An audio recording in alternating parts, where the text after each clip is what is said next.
Hi welcome to Shubhi kitchen. ನಾವಿವತ್ತು egg ರೈಸ್ನ ಮಾಡ್ತಾಯಿದ್ದೀವಿ. ಅದಕ್ಕೆ ಏನೇನು ಇಂಗ್ರೀಡಿಯೆಂಟ್ಸ್ ಬೇಕು ನೋಡ್ಕೊಬರೋಣ. Capsicum, carrot, cabbage, green chilli, ginger garlic paste, chilli powder, salt, oil ಮತ್ತು ಎಗ್. ಒಂದು ಪಾತ್ರೆನ ತಗೊಂಡು ಅದಕ್ಕೆ 3 ಟೇಬಲ್ ಸ್ಪೂನ್ ಎಣ್ಣೆನ ಹಾಕೋಬೇಕು. ಅದನ್ನು ಸ್ವಲ್ಪ ಹೊತ್ತು ಕಾಯೋಕ್ಕೆ ಬಿಟ್ಬಿಡಬೇಕು. ಇವಾಗ ಎಣ್ಣೆ ಕಾದಿದೆ, ಅದಕ್ಕೆ ಹಚ್ಕೊಂಡಿರುವಂತಹ ಮೆಣಸಿನ್ಕಾಯಿ ಹಾಕಬೇಕು. ಹಾಗೆಯೇ ಕ್ಯಾರೆಟ್ನ 20 ಸೆಕೆಂಡ್ಸ್ ನಾವು ಫ್ರೈ ಮಾಡಿಕೊಂಡ್ರೆ ಸಾಕು. 20 ಸೆಕೆಂಡ್ ಫ್ರೈ ಮಾಡಿಕೊಂಡು ಅದಕ್ಕೆ ನಾವು ಮೊದಲೇ ಹಚ್ಕೊಂಡಿರುವಂತಹ ಕ್ಯಾಪ್ಸಿಕಮ್ನ ಹಾಕಬೇಕು. ಕ್ಯಾಪ್ಸಿಕಮ್ನು ಫ್ರೈ ಮಾಡ್ಕೋಬೇಕು. ನೆಕ್ಸ್ಟ್ ನಾವು ಜಿಂಜರ್ ಗಾರ್ಲಿಕ್ ಪೇಸ್ಟನ್ನು ಹಾಕೋಬೇಕು. ಅದರ ಸ್ಮೆಲ್ ಹೋಗೋ ತನಕನೂ ನಾವು ಫ್ರೈ ಮಾಡ್ಕೋಬೇಕು. ಅದರ ಸ್ಮೆಲ್ ಹೋಗೋ ತನಕ ನಾವು ಚೆನ್ನಾಗಿ ಫ್ರೈ ಮಾಡ್ಕೋಬೇಕು.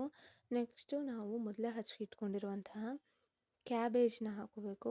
ಕ್ಯಾಬೇಜ್ನ ಹಾಕ್ಕೊಂಡು ಚೆನ್ನಾಗಿ ಫ್ರೈ ಮಾಡ್ಕೋಬೇಕು. ಅದನ್ನು ಈಗಲೇ ಹಾಕೋಬೇಕು, ಯಾಕೆಂದರೆ ಕ್ರಿಸ್ಪಿಯಾಗಿರುತ್ತೆ. ಮೊದಲೇ ಹಾಕೋಬಿಟ್ರೆ ಕ್ರಿಸ್ಪಿನೆಸ್ ಹೋಗಿಬಿಡುತ್ತೆ.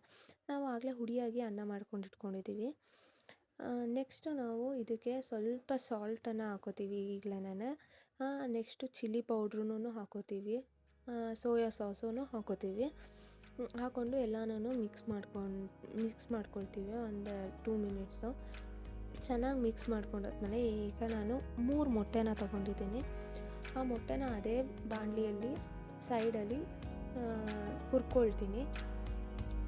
ಯಾಕೆ ಅಂದರೆ ನಾವು ನಾರ್ಮಲಾಗಿ ಹಾಕ್ಬಿಟ್ರೆ ನಮಗೆ ಮೊಟ್ಟೆ ಬಾಯಿಗೆ ಸಿಗೋದಿಲ್ಲ, ಅಂದರೆ ಗೊತ್ತಾಗಲ್ಲ ನಾವು ಮೊಟ್ಟೆ ಹಾಕಿದ್ದೀವಲ್ವ ಅಂತ. ಹಿಂಗೆ ಮಾಡಿ ಹಾಕಿದಾಗ ನಮಗೆ ಮೊಟ್ಟೆ ಸಿಗುತ್ತೆ, ಚೆನ್ನಾಗಿ ಬಾಯಿಗೆ ಸಿಗುತ್ತೆ. ನೀವು ಹೆಂಗೆ ಬೇಕಾದರೂ ಮಾಡ್ಕೋಬೋದು. ನಮ್ಮ ಮನೇಲಿ ಹೀಗೆ ತಿನ್ನೋದು. ಇದನ್ನೆಲ್ಲ ಮಿಕ್ಸ್ ಮಾಡ್ಕೋಬೇಕು. ಮಿಕ್ಸ್ ಮಾಡ್ಕೊಂಡಾದ್ಮೇಲೆ ನಾವು ಮೊದಲೇ ಮಾಡ್ಕೊಂಡಿರುವಂಥ ಅನ್ನನ ಆ ಬಾಣಲಿ ಒಳಗೆ ಹಾಕ್ಕೋಬೇಕು.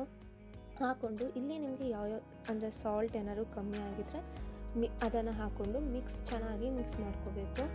ಮಿಕ್ಸ್ ಮಾಡ್ಕೊಂಡಾದ್ಮೇಲೆ ಎಗ್ ರೈಸ್ ತಿನ್ನೋಕ್ಕೆ ರೆಡಿಯಾಗಿದೆ. Thank you for watching.